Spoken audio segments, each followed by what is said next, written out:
All right, welcome to the Erie Music History Podcast. I'm Chip Shell, your host. And today my guest is Tim Gehrlein, who was the bassist in the popular band in the 60s, the Calientes, but we're going to talk about everything. Sound good? Okay. All right, welcome. Thank you. Now, Tim, you contacted me, you emailed me through the podcast website, and you explained that you had listened to the John Imms episode. Correct. And the Greg Palmer episodes, and you thought there might be some common threads throughout those stories, and yours, obviously. Now, you said you were the bass player for the Calientes and the instrumental band that developed into the Calientes. So let's start with that or set the scene for the listeners. Like, what year are we talking, first of all? About 1964. Okay, the year I was born. Great year. Actually, it was 63. Okay. And was that instrumental band the Cyclones? Yes, that was. Okay, and did you guys just like to name yourselves after cars? What's the deal? Randy Martz came up with that name. I stayed out of that. Yeah. Well, it was all ventures. Oh, really? Yeah. Oh, yeah. Yeah, we were up there at Kirby's house practicing and play the ventures and move the needle back and try to pick up as many instrumental songs as we could. So tell us who all was in the band at the time. At that time, it would have been me on bass. Randy Martz was playing lead guitar. Tom Miller was playing rhythm, and Bill Kirby was the drummer. Okay. And how old are you guys? When I came into the band, it was the summer between our 8th and 9th grade. Oh. So that was 63, I believe. So all of you were around the same age? We all grew up in Bell Valley. Yep, we were all in the same grade. Oh, okay. So, but different schools, right? Three of us. Tom Miller came into Bell Valley a little later, but Randy, Bill, and I started first grade at Bell Valley and went all the way through. No way. Okay. So Bell Valley all the way. It was inevitable that you were going to play together. Right. Wow. Okay. All right. And do you play just bass or do you play guitar too? Right. Oh, I can strum. Yeah. I can give you a nice bass line, or I can sit back and strum a good rhythm line for you. Was there what bass player doesn't know his chord tones? Well, I was going to say, was there a debate back then? Like, am I going to play guitar or bass or what? No, they needed a bass player. A guy in the neighborhood didn't quite catch on to musically. He wasn't quite musically inclined, and he said, "No, I can't do this." Right. So I had taken lessons when I was in grade school down at Ozeki's. Okay. And we can talk about that. We're going to talk about Yeah, tell us who about that, yeah. And I had played in front of Bell Valley, I think, in 6th grade, and Randy remembered that. So at school, he says, "Hey, you want to play bass?" I said, "I don't know how to play bass." "I'll show you." The typical, sure. Yeah, never played bass before, and the guy says, "I'll show you." So I did, and I caught on, I guess. Got it. But you focused on bass from then on. Yes, yeah, we were pretty well assigned and fixed in our positions. You were. There all through high school, yeah. And you mentioned Randy's name a few times. Was he essentially the leader? Yes. He was. I'd say, yeah. Okay. Yeah, we kind of looked to him for, any major decisions that we made. But Calientes was pretty much democratic, so we discussed stuff before we ever made a final decision. That's impressive, especially at that age. We grew up together, so. You did, yeah. And so you talked about taking lessons at Ozeki's, so who were you taking lessons from? Well, I started, I think it was 5th grade or 6th grade with Max Hilbrick, and I want to thank him. I ran into I think it was his granddaughter. When Calientes got together, we were playing at the Elks Club. And she came up and was talking to me. And I said, "Well, what's your name?" And her last name was Hilbrick. I said, "Is Max Hilbrick any relation to you?" "That's my grandpa." Wow. And I said, if it wasn't for Max, I wouldn't be playing in this band. I took the lessons, Elford's guitar system. Sure. But he had a little guitar band, a dozen guys, maybe 15 at the most. We sat there and we practiced and played out at a couple of clubs. Really? As a full band. I was pretty small, so yeah, right. I was just doing the rhythm part that I was supposed to. But without that training, I wouldn't have never made it. Yeah. I don't think. Huh. And where was Ozeki's then? It was 23rd. 23rd? Yeah. Okay. I think it was 23rd. All right. And so aside from that, because you did that before the Calientes. Yes. Before the Cyclones, yeah. Yeah, I mean, was there anything else in between? Was that your first performance playing live? Yeah, as a band member. Yeah. I was off to the side. Yeah. There were some really good guitar players. You know how some guys catch on faster? Sure. Yeah. And I was probably the youngest guy in the place. So Okay. All right. So it was fun. The Cyclones, you alluded to the fact that they were already together when you joined them? Yeah, Bill Kirby, Tom Miller, and Randy were already playing. Okay. And, Randy's father was Howard Martz. And Greg Palmer had mentioned him. Okay. Howard was quite a musician. He played for a group called the Troubadours. Oh, yeah. And he was the accordion player in that band. Okay. But Ricky and Randy. Randy was our guitar player. Ricky was his older brother. He was teaching them how to play lead guitar. Gotcha. Because Randy said music just came out of the guy. And that's how he described his dad. Interesting. So they were already working on that, and they were playing up at that. Greg Palmer mentioned going to Christmas show at Warren Hospital, State Hospital. Yeah, in right. North Warren. Right. So we did those too. Yeah. That was part of Mr. Martz teaching us, help the community type Gotcha. thing. So, Right. see, Greg, Ricky and Randy played with Greg, and I think their drummer was Jim Catterbone. That sounds right. Yeah. So I don't know what happened there, but Randy decided, well, I'm going to start my own band. Gotcha. Tom Miller was the rhythm player, lived 3/4 of a mile down the road on Norcross Road. Okay. Said, hey, you want to learn to play the guitar? So Mr. Martz showed them chord progressions and the chords to play. Right. And both of those guys caught on. Randy caught on the lead guitar. He just That's Chuck great. Berry. Right away. Yeah. Tom stayed with the chords. He was the rhythm man, and he was happy to do it. And no vocals. No, not yet. Okay. No. All right. And no discussion of vocals at the time. No, not yet. Okay. As we practiced through 8th grade, we were practicing once or twice a week from the summer on, through to past Christmas. We're going in the 9th grade now. Right. Then we started, what about a singer? So didn't Tom Miller hear about this kid that heard that he could sing, played in the pep band? And he's supposed to be able to sing, so okay. So it was Mike Redicliffe. Yeah. Right. A guy, he was playing a lot of percussion in the pep band. The guy's timing is just impeccable. Really? Yeah. He can play the drums. He can play the guitar upside down and backwards because he's left-handed. Say another person that the music just comes out of the kid. Right. So we're coming up on. We had played a fundraiser. They called him a hootenanny in the auditorium at Westminster Junior High School. Okay. And that was during the school day. And then we played as just instrumental. And we played a dance down in the gym. It looked like a pool, but it was something. The second dance, we were set up to play instrumental. We played the first one all instrumental. Right. So we talked to Mike. So we were in the middle. I think we took a break in that second time we were playing. We went upstairs in the auditorium and learned 2 songs with Mike. Okay. One of them was on Broadway, and the other one was Jolly Green Giant. Okay. So here we go, right down to the gym. It was that fast. Yep.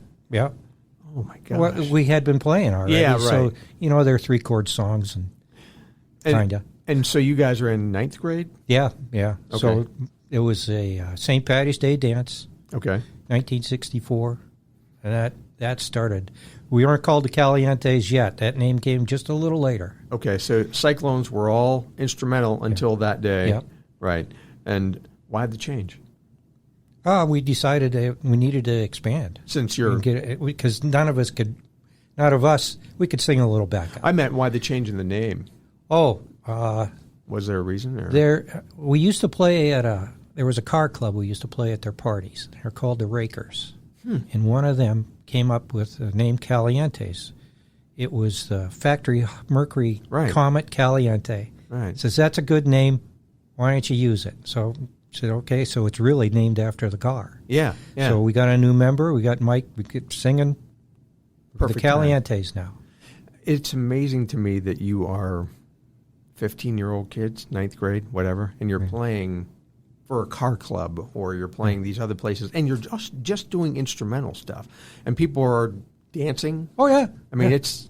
Oh, it was great. You know, the Beatles were coming out, and everybody was trying to jump into a garage band or something like that. Right. And we were up and running already. Yeah, right. That's what I mean. This is a pivotal time. And, I mean, for folks from that time period, that name, the Calientes, I'm sure you've heard this over the years, obviously, was popular. I mean, you guys played a lot of places. I found a number of different places that you played and stuff. And, I mean, this may be years later, because 68, you did talk about all of those trips that you took to the Warren State Hospital, because you did that more than once. 2 years in a row we did. 2? Yeah. Okay. It's funny, like, when you look at the old newspaper, they tell everybody's name and address and everything. And, you played a teen dance at St. Boniface, and then it talks about the band playing a dance party at the Dutch Pantry for a group of sophomores at Mercyhurst, hosted by Nancy Sikarsky. And, there was one where you played someone's house, and... Oh, we played a number of house parties. Yeah, here it is. They played a before-school corn roast party for McDowell sophomore Sherry Sack at their home. Yeah. And, I mean... I forgot about that. It's just crazy. Like, they list these people's names, the Rossler family. Yeah. You played their house. Good friend. Yeah? He just passed away here, and we miss him dearly. Oh. Yeah, some of these things I was curious about. What were you getting paid? I mean, do you even remember? We didn't get paid anything at all until we got down to Wyco one time. Oh, did you? A guy pulled $3 out of his pocket and says, I wish I could give you more. And I think he did that for somebody else, too. I heard it on one of the podcasts. Yeah, I've heard Wyco a lot. Yeah. And so these house parties and stuff were just... The name got around. Yeah. The first time we played at Wyco, it was Glenwood Y. Yeah. And the most popular band got to play up on the roof. And if you were a beginner, you had to play downstairs. Okay. So we're downstairs playing, and we're starting to draw. I don't know. It's just a lot of the people were coming down to hear us. Sure. Right. So we got moved up to the roof after that. So, and we played the Wyco downtown also. Oh, they had the rear there too. gym. Oh my goodness! Talk about sound. Oh yeah, everywhere bouncing. Right. So originally I'd ask you, all the guys are from McDowell, but eventually McDowell, Harbor Creek, and Prep, right? Yeah, Randy transferred over to Harbor Creek. He lived right close to the line, and his brother had moved over there, and he liked it so much that Randy transferred into Harbor Creek. So we got to play all the Harbor Creek dances, too. Perfect. Exactly. Yeah. That's what I was going to say. And who went to Prep? Mark Junowitz. Mark? Yeah. Okay. All right. And that's right. I knew that. We're going to have lunch soon. Yeah. Or breakfast. Yeah. Talk to me about, what is Ken Owens' American Bandstand? That was a fundraiser in the summer, and I have a picture of that. Yeah. I've seen that picture. Okay, I didn't know what it was. It was a fundraiser. He had bands all afternoon. Where was it? It was, what plaza is that? Is it West Erie Plaza? Or Liberty? Right where Docks used to be. Oh, okay. Off of Pittsburgh. Yeah. Yeah. I think there's a gym there now. Yeah, right. I don't know if there's a bar there anymore or not, but that was set up, that bandstand was set up in that parking lot. South side of West 12th. Like Grant's was in there. Yeah. Yeah. I believe it was Grant's. Yeah. Wow. I've seen that picture before, and someone else played there too that I've seen a picture of them playing. They had band. I think Simon Grace was there. Oh, they were. I don't know if RK4 was at that one. Okay. But that was the guy that owned Skip World Niebuhr. of Skip. Skip Niebuhr. No, he played for RK4. Right. But one of the guys running it was World of Music. Bowling. Dick Bowling. Dick Bowling was there. So this was something they did more than once. Yeah, with Bowling in on that, he got as many guys. Everybody knew Dick Bowling. Was this like a national thing, Ken Owens? No, I'd say it was a fundraiser for something, I believe. No, okay. I could be wrong on that. But Yeah, I don't know. I've seen those pictures, and I always meant to ask, somebody like yourself. It was one band after another most of the afternoon. All right. So at that point, you've got Mike in the band, probably. Mm-hmm. And so what type of stuff are you doing now that Mike's in the band? What type of stuff is he singing? We're doing 3-chord stuff. Beatles? Didn't do much Beatles. No. I'm trying to think. Alley Oop. We did things. Sure, right. That was a kind of a fun song, but it was mostly that 3-chord stuff and Johnny Be Good and stuff that you could do without a keyboard. Good dance songs. Yeah. Right. It was just straight rock and roll without a keyboard. Yep. And was Mike playing any percussion or just singing? Mostly just singing, but he'd pick up the tambourine. Yeah, or cowbell and a stick, and he'd get into it. Say the kid's timing is, I call him a kid. Because we were sure. We'll talk about the Calientes when we were kids. Yeah, his timing's impeccable. There's a great picture of you guys on a stage, and there's a bunch of drapery behind you. Do you have that one there? I think I have a copy of it. Do you have any? It looks like. Well, here's a picture of you guys, and I'll post all these on the episode page. So who's who in this picture? Obviously, you're in the back. Yeah, Bill Kirby's there, right in the middle, and that was his house. Oh, okay. That's where we practiced. It was like a rec room. And it's a fireplace behind us. That's what I was going to ask you, where you practiced. Yeah. All right. So Tom Miller's on the left, rhythm player. Over here. Gotcha. Randy Martz is on the right, lead. Randy looks like he's 12 in this picture. Yeah. Holy mackerel. And Mike. You've got the serious look in the background. Yep. Oh, yeah, Mr. Serious. Yeah. And this is Mike? Yes. What type of bass is that? I can't see. It's a Fender jazz bass. It's a jazz. 64 out of Long Beach. Please tell me you still have it. I do. It's my guitar. Cost $350. Back then? Yeah. Bought new? Yes, from Oziki's. Sunburst? I go down and drool over that thing before I bought it. Yes, it's Sunburst. I see that. Yeah. Very nice. Yeah. How many do you have now? Just still one? I got just that jazz bass. I got a Ibanez that I beat on. Okay. If I don't want to take the Fender out, I use that. Back then, what did you play out of from a PA standpoint? Did you have there was a PA? No PA, no. No PA. No. That's what I thought. I got a picture here from the that auditorium thing we did at Westminster. That I didn't have that bass yet. I was using a Silvertone that belonged to Mr. Martz. Oh, okay, yeah. And it had a Silvertone amp that he played the accordion through. So Randy and I were going through the Silvertone. Holy cow. There was no PA systems then. It was right amplifiers. Right out of the amps. One of the guy's brothers got in the back and said, "Hey, you're too loud. You need to turn up." That was our sound man. Now, you earlier mentioned John Ims, and he sang with you guys. Yes, he did. A little bit. How did that happen? Well, we were looking for a little different edge, and John was available, and he came in, and was he about the same age? He was a year older. Okay. Yeah. All right. So we played quite a few gigs together, and John and the Ims. guy, I didn't notice it then, but the guy already knew in his head exactly what he wanted to hear, and look where he went. Yeah, so, right. Yeah. Yeah, if you haven't listened to he the knew John, back then exactly what he wanted to hear. Yeah, listen to the John Ims episode. It's very enlightening for sure, you know. You know, it's interesting you say we wanted a harder edge and we got John Ims. Like, I don't think of John Ims as a hard edge guy, you know. Little different edges. But he sings different than Mike. Yeah. You know, for sure. And I think some other folks have actually mentioned that also. You know, everybody had their own niche. And I wanted to thank him for the high compliments he paid to Calientes. On his episode. Not only did he, compliment Mike on his talent, but he said we were a pretty tight band. Yeah. Coming from John Ems, I'll take that. Thank Absolutely. So how long does the band stick around? Till graduation? you. Yeah. Broke up after. You go to the graduated in military? 68. Yeah, I went in Right. service. And Everybody went their own ways. People wanted to go different ways. So. So, you go in the service. Everybody goes their different ways. Did you play in other bands? I mean, I know you eventually never. No, I didn't. I stayed away from music for like 30 years, other than I was beating on my guitar at home by myself. Okay, all right.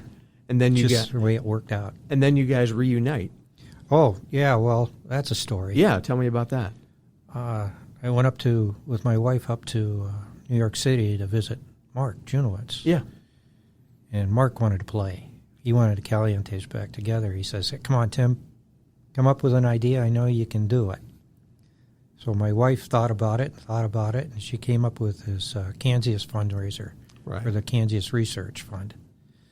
This is 2014, something like that, 2013? Yeah, I got that. I think so. What date is this? 2014, that's 8 years ago already? Yeah. Yeah, something like that. Yep. Wow.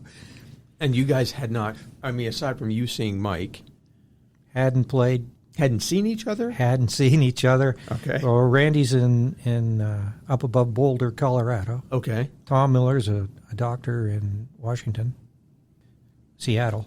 Okay. And Mark Junowitz owns his own business in New York City. Right. So we got on emails and the phones and says, "Hey, you want to do it?" And had the other guys, I know Mike had played a little bit. Yes. In New York and everything, and continued to keep up his chops. Were the other guys doing anything? Randy's comment was, "Well, if I'm going to play, maybe I better get strings for my guitar." So Mark was asked me, "How are we going to do this?" I said, "Well, Mark, you go to YouTube. You don't need and learn the songs that way. Yeah, There's play no more with it lifting on the needle. YouTube, and we'll come in and then put it together." And Right. That's what we did. Right. And so when you guys played this was a one gig thing, right? Rainbow Gardens. It's a big event. It's a big fundraiser. You play with Malpractice, which is a group of guys that are all in the healthcare field also. Correct. Were a lot of the folks there to see you guys?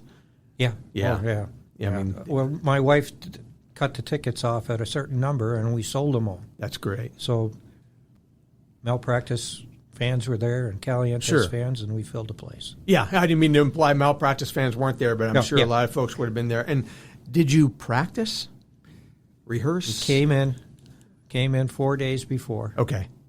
And we went to a fire hall for 8 hours a day.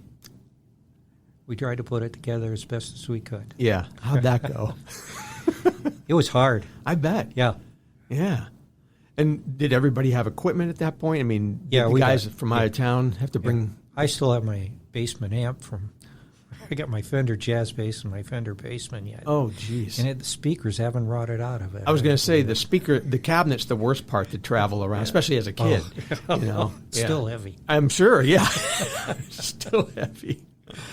And so you played that one gig and that was it? Yeah. Kind of got the bug then. Right. Randy got the bug bad, so he started practicing. Oh, yeah? Yeah. And Tom does some extra stuff out there because he's busy being a doctor. Sure, yeah. I think he has a little band that they do some gigs too. So he kept up. Yeah.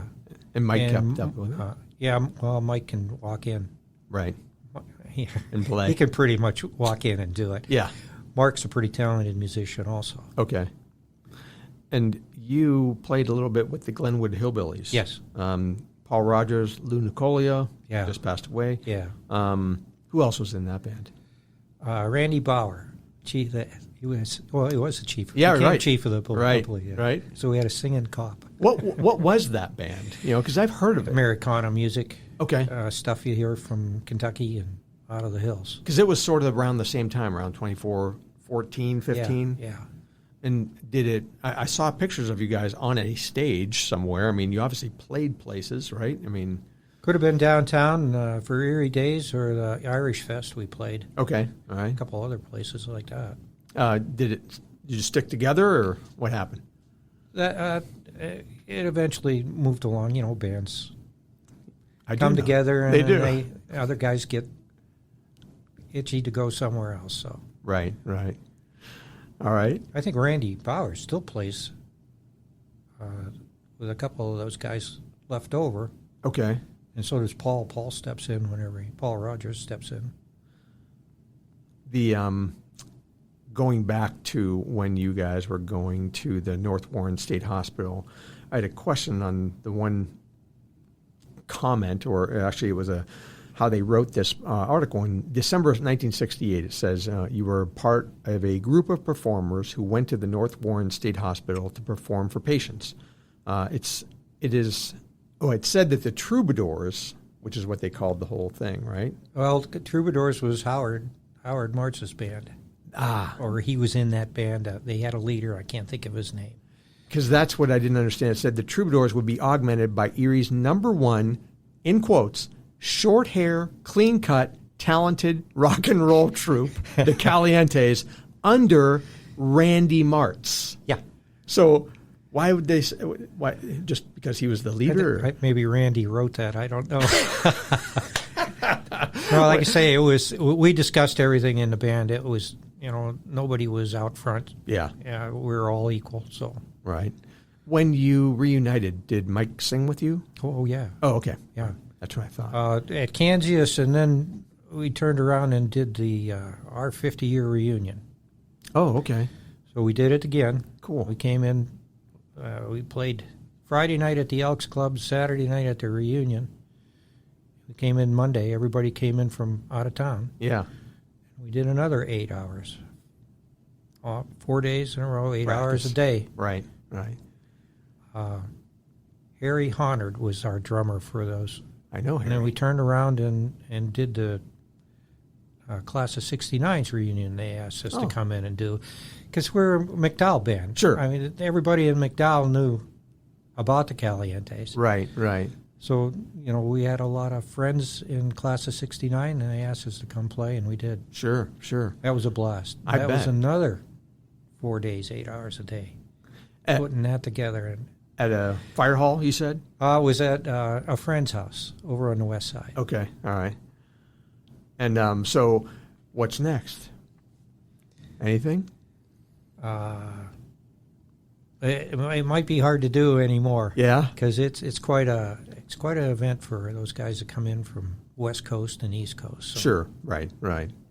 How about for yourself? What are you doing these days? You mentioned that you got a little bit of a duo, right? Yeah. Tell me about that. A friend of mine, Elaine Puzar, we do sounds of silence and things that two people can do. And got you're a little playing harmony. guitar. Yeah. Right? She played guitar too? Yep. Okay. Yeah. We got two strummers. All right. And where have you played? I've seen some video. We played at Joey Greco's art show. Okay. To a rave review. Yeah.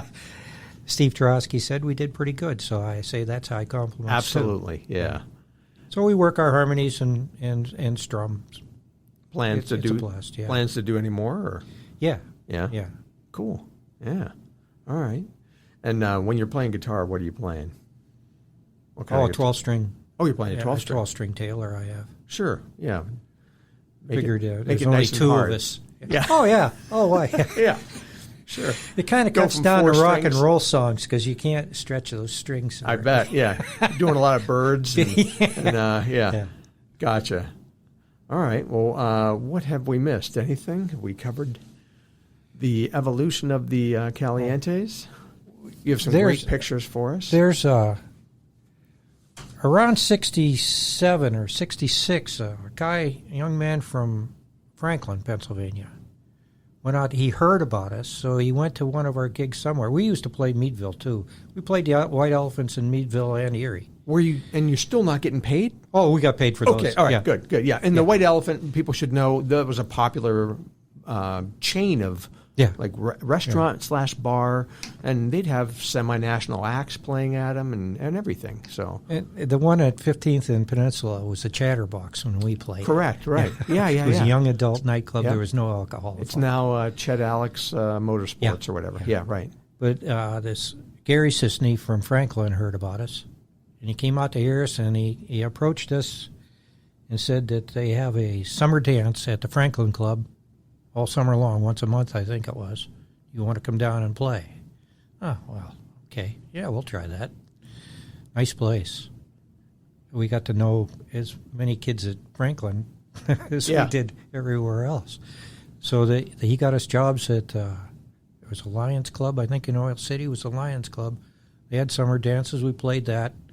There was some kind of ski resort up above Oil City, I think it was. We played there. Huh. Franklin High School. So we got around Franklin pretty much, too. Yeah. Played the fraternities at Allegheny. I got a story for you there if you want to hear it. Absolutely. Yeah, wait. High school guys playing at a fraternity? Yeah. I want to hear that story. Yeah. So I'll show you pictures of how young well, you already saw how young we were. Yeah. So we walk into this fraternity. We're setting up, and I hear the one fraternity brother come over to his buddy and says, "Why'd you hire them? They're kids. What are they going to do?" So I just let it go in one ear and out the other. So we set up, and I think the first song we struck up was "Sock It To Me," Mitch Ryder and the Detroit Wheels. And that's right in Mike Rittercliffe's wheelhouse there. Okay. And Randy's on scratching that lead guitar. Yeah. It's got a heck of a start. So we beat that one out, and I heard the kid turn to the other one and go, "Oh, now I see why you've done it." That was pretty humorous.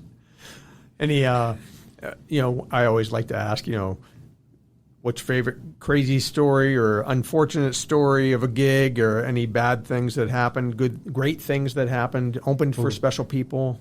Oh, great things. Those Thursday night dances at Rainbow Gardens in the summer, jet dances. We played a lot of jet dances. Oh, okay. Those were fantastic. I never heard of those. Okay. The St. John's dance was another jet dance, where if you got caught kissing your girlfriend, the chaperones would come behind you and give you a shove. Okay. They were pretty tough. It was a fun dance. But, yeah. I can tell you a funny story was there used to be a skating rink at 10th and Downing. Okay. And they'd have dances there. So this was before Mark got in the band. So Mike's in it, and we're down there playing, and a young man comes up to Bill Kirby and says, "Hey, we're on break." He says, "Can I go up and do a little drumming?" Bill says, "Yeah, sure, why not?" Kid gets up and knocks it out of the park. Well, Bill says, "Well, I can't. I got to go up and do something." Yeah, now. right. I got to follow that up. So he goes up and rips it off, and the kid comes back up again and does another one. And Bill comes back down and says, "All right, well, Mike, you want to try it?" So Mike got up there, and Mike can play the drums. Yeah, right. No, that kid never saw him before, never saw him again. Oh, he's still what a drummer. I don't even know what his name was. I thought you were going to say who it was. Nope, I don't know. Wow. Where was that at? That was a skating rink at 10th and Downing. All right, so if you're that drummer that's listening to this, let us know. Yeah, that's one you'd never forget. All right. Yeah.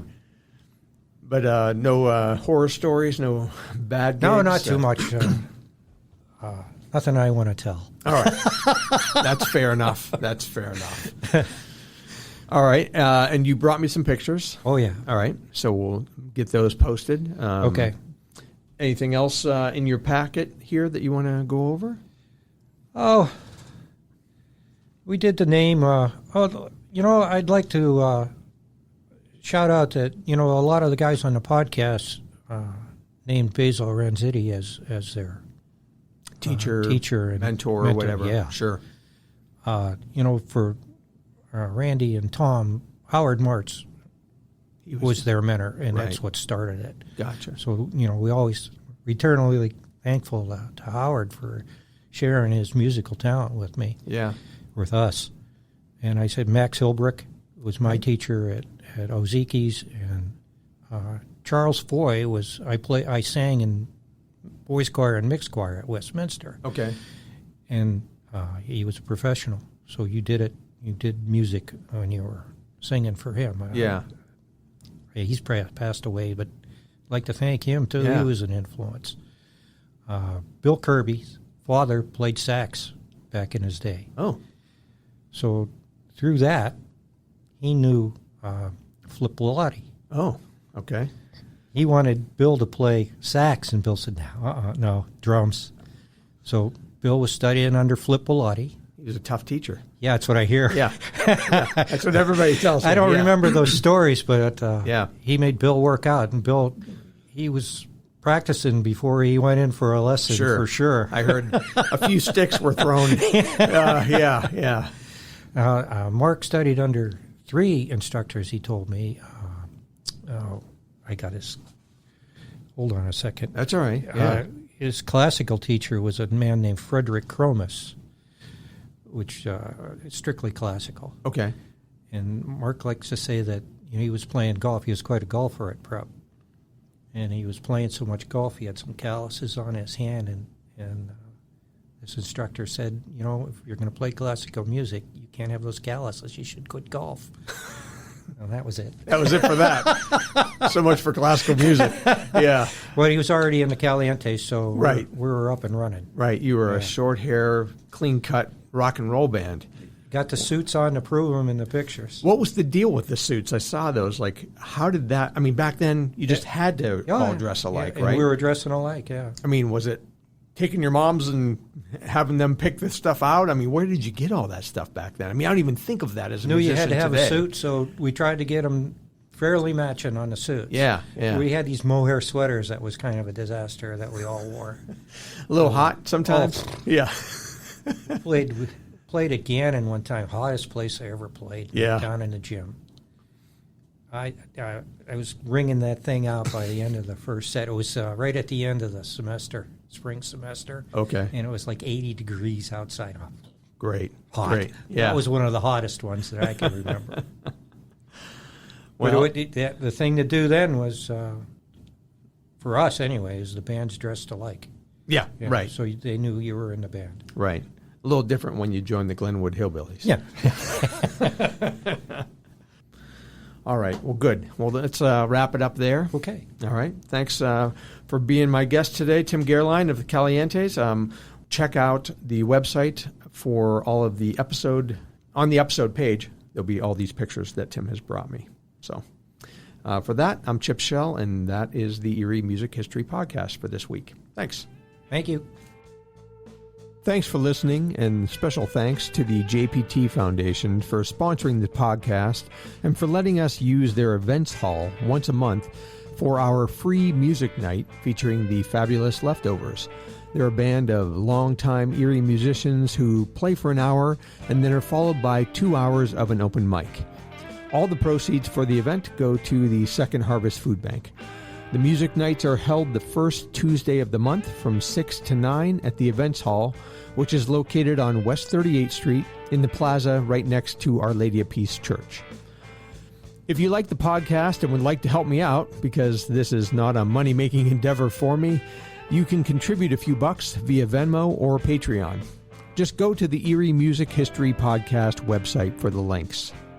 And finally, for information on what bands and musicians are playing in Erie and the surrounding area, please check out Jack Stevenson's Two-Man Happy Hour podcast and webpage.